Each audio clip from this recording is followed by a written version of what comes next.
The Israel Innovation Authority is a public entity, focuses on fostering the Israeli high-tech ecosystem. When I look at the companies we invest in, yes, we are looking for the prosperity of Israeli economy. We're going to build big companies, but almost every one of them is solving a big issue for mankind. And the fact that we support them and hopefully they will succeed will maybe help in a way to create this kind of tikkun olam, to make our planet better, not only our country. Hey Chanan, how are you? Hi, Nicky. Tell us about you. I'm Chanan Brand. I'm the Vice President and Head of the Startup Division here in the Israel Innovation Authority.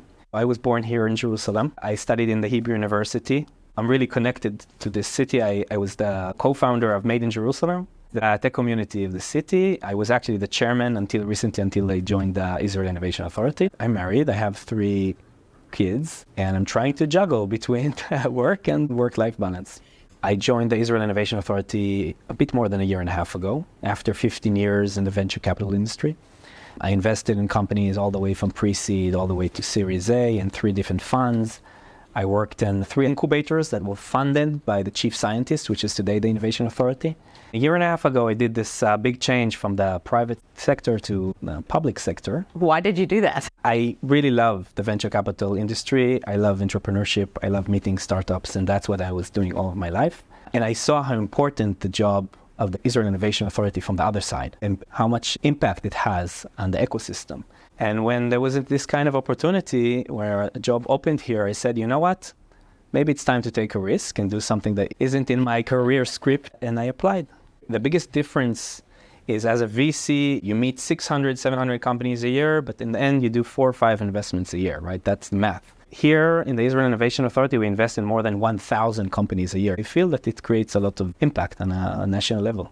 Wow, that's quite amazing. What inspires you about the entrepreneurs? The entrepreneurs are actually, I think, the stars of our ecosystem. People talk a lot about the investors, about the CEOs, about everyone around it, but the real rock stars are the entrepreneurs, and the risks that they're taking to go out of their regular life.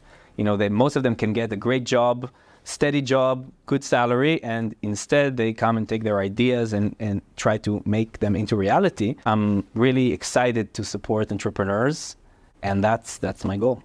That's amazing. We're talking about the founders. So what is the Israel Innovation Authority, and how does it give a parachute to these founders, give them the belief system that they can actually succeed?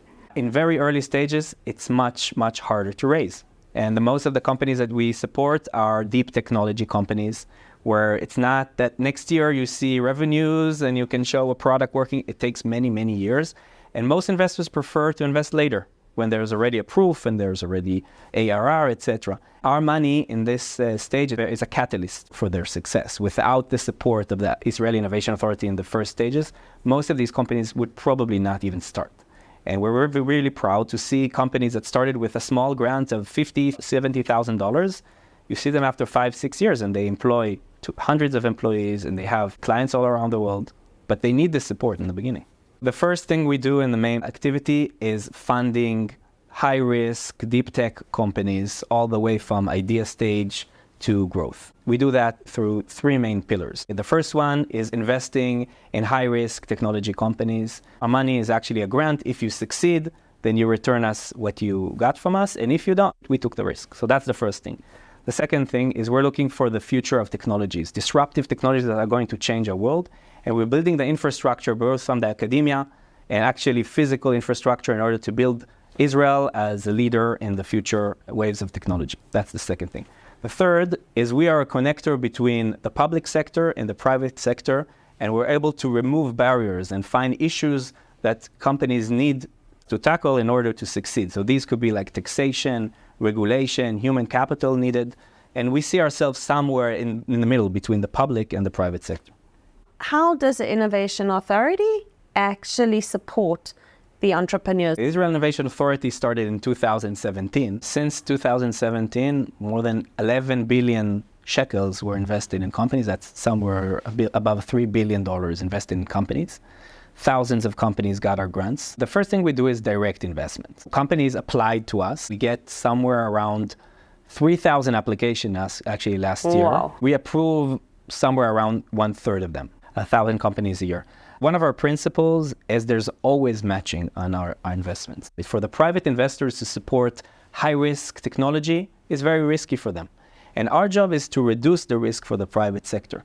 So there's always matching. Sometimes in the very early stages and very risky, could take up to 80% of the risk, but the private sector will need to put 20%.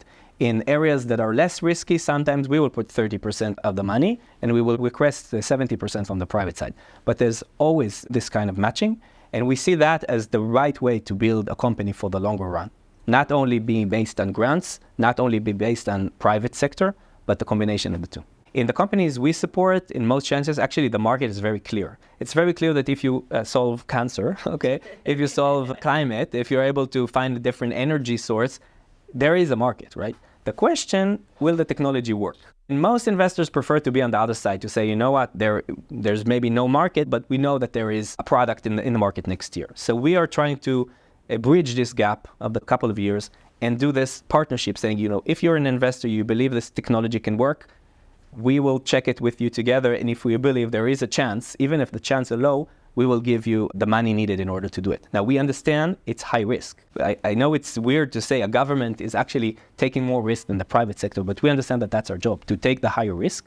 Some companies will fail, and some companies will maybe be the next Google, the next Facebook, the next Mobileye. Why is the Israeli government putting so much time, energy, money into taking these risks? So in Israel, 12% of the population work in high tech. That's number one in the world. But this 12% actually creates 18% of Israel's GDP, 30% of income tax, and almost 50% of our exports. So the tech ecosystem is really, really important for our economy. Without high tech, we would probably be in a different place. You never know if this entrepreneur you meet is going to be the next unicorn, but somebody needs to give the first chance, and we are the ones to give the chance.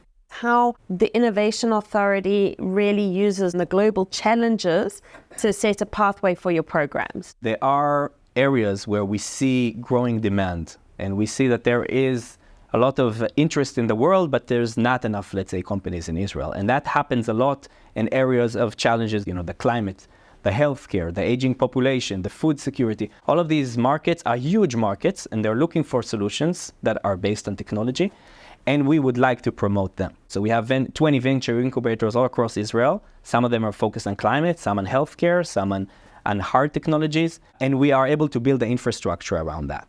Another thing that we're able to do is to find the right research in a university and say, okay, this research field actually had a big opportunity, so we will put money there. How do you partner with other countries to stimulate innovation? In addition to the grants that we give the Israeli companies, we are looking to create more partnership between Israel and other countries. And one of these very important programs is called, of course, Horizon.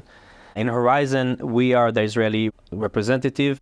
All of the companies who would like to apply, we help them in the application into the European system. Companies get somewhere around $300 million from Horizon programs, who are really beneficial for Israeli companies, especially when they're focused on deep technologies. So what's really unique about your model in this world? We're trying to find a place where our money will be impactful and needed. Every year we invest somewhere around $500 million. Most of our money goes to the earliest stages. It goes into deep technologies. So in this part of deep tech in early stage, we're actually the largest investor in Israel. Most of deep tech companies in some stage got our funding. And we think that we have a lot of impact because many of these companies, and they say it to us, without the government funding, without our support, probably would not be here with us. How Israel has really coped during these challenges and how the Israel Innovation Authority has really come in to scoop up and help our entrepreneurs. So of course, October 7th caught us all, in complete shock, and it took us all at least a few weeks to understand what's happening and what will be the effect on Israeli economy and Israeli technology. But we felt this kind of decline starting in 22. So the fact that there also a war broke is kind of a perfect storm for the tech industry, and we had to move quickly. Only a few weeks after, we launched a new immediate fund, we called it the Fast Track, approving more than $100 million for companies who are struggling. We got hundreds of applications, much more than the money we were able to deploy, unfortunately. But quickly, we approved somewhere around $100 million for 200 companies.